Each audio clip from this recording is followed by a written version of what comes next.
We often get asked, how can I improve my efficiency, especially in older houses, especially with the cost of gas and electricity these days. Everybody's looking at ways that they can modernise and make their system as efficient as possible. So one of the obvious answers to how can I improve my efficiency is to have a modern efficient boiler fitted. So modern boilers are condensing boilers, and they are more efficient than the old open fluid appliances or standard efficiency appliances we used to use in years gone by.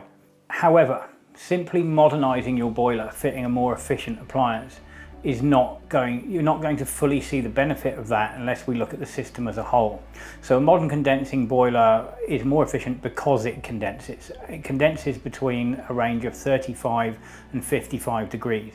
Once we go above 55 degrees, the efficiency of the appliance begins to reduce. So what we need to be looking at is not only how efficient is my boiler, but how efficient is my system and how can I make improvements on that. One of the things we want to reduce in a heating system is what's called short cycling. Short cycling is when an appliance reaches temperature, gets too hot too quickly, cycles off, cycles back on again. It's not unlike sitting in your car, turning the ignition on and off, on and off, on and off. We know that's not efficient. So sizing boilers correctly, very important. Sizing radiators correctly, very important.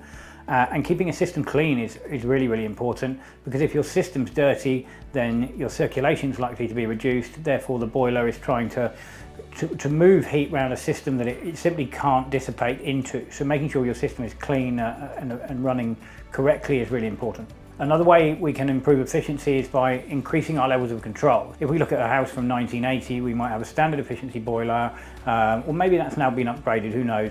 But we've got a boiler that is running on a system where you've got conventional radiator valves. So they're allowing you to turn radiators on, turn radiators off. They have no bearing on the temperature of the room. They don't know what the room temperature is. So one of the obvious improvements is fitting thermostatic radiator valves. That way we can adjust room temperatures in different areas of the house, so that we're not overshooting the temperature that we're actually looking for in that area. We can go beyond that as well. So the standard thermostatic radiator valve is going to allow you to set one temperature, and that's the temperature that you're asking for. We could also look at smart radiator valves, smart thermostatic radiator valves. So this would then allow you to control individual rooms and individual temperatures at different times, and to adjust those times and temperatures throughout the day. Going back to increased levels of control, yes, individual room times and temperatures through smart thermostatic valves, that's a fantastic solution, but that is quite an investment to make in the system. But simply having more control over time and temperature can also be very beneficial. So a smart control, for example, where you used to use a timer and a thermostat, a smart control might allow you to set time and temperature in one place, but also to be able to adjust that when you're on the move. Typically, smart controls will give you more options of time and temperature adjustment too, where you used to set, say, 3 on-off times and 1 temperature. You might be able to set an unlimited amount of on-off times, an unlimited amount of temperatures. So the more accurate we can be with the control systems we're using, the more fuel efficient that's going to make the property. Modern condensing boilers are most efficient running between 35 and 55 degrees.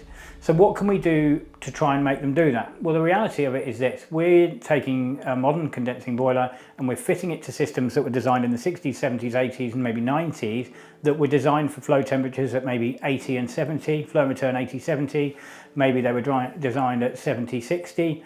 So actually, looking at the system design itself, we can make adjustments to that. So you can restrict the flow coming back to the boiler, thereby forcing a higher differential between the flow and return temperature. That's one way of doing it. Increasing sizes of radiators. If a larger radiator requires less heat to go into it, provided that the pipework to a larger radiator is adequately sized, then increasing the size of a radiator should allow us to run at lower flow temperatures. If we can achieve lower flow temperatures, we can keep the boiler in condensing mode longer and improve our efficiency. Something that's regularly overlooked is the heat loss we have from pipework. So you might have hot water pipework or heating pipework running in a loft space. The amount of times we see that is just completely uninsulated is unbelievable. That heat loss there is something that can be so easily minimized just by insulating them. Good quality insulation is going to reduce the heat loss there. If we're not losing as much heat, we haven't got to put as much heat in. Keeping a system efficient is as important as making it efficient in the first place. So what's going to reduce efficiency in a system that already exists? Well, sludge buildup is the biggest one, so dirt in the heating system. So it's really important that the system's designed correctly, it's protected correctly with corrosion inhibitors where they're needed, and then the biggest thing we can do to reduce corrosion and sludge buildup is actually to reduce oxygen in the system in the first place. So a system that is sealed and not open to atmosphere, so it has an expansion vessel rather than an F&E tank, something that doesn't have any openings to atmosphere, so something that doesn't have tanks in the loft, is always going to have lower oxygen levels than a conventional system where you have a loft tank. Finally, we all know about bleeding radiators. So when we bleed a radiator, we remove air from the system, which is great because we don't want that air in there. We don't want that causing corrosion, but we can actually go a bit further than that. There are products on the market, automatic air vents, and further than that, we use micro bubble deaerators. So by using a micro bubble deaerator, we're removing oxygen that we physically can't remove when we bleed a radiator. Lowering the overall oxygen content in the system is going to reduce the corrosion, reduce the sludge buildup, and allow it to circulate and run efficiently for a longer period of time. If you've got any questions or you'd like to learn some more, we'd love to hear from you. Call our office on 01491 839 675. Alternatively, pop us an email over to info@e&wplumbingandheating.com. Thanks for listening.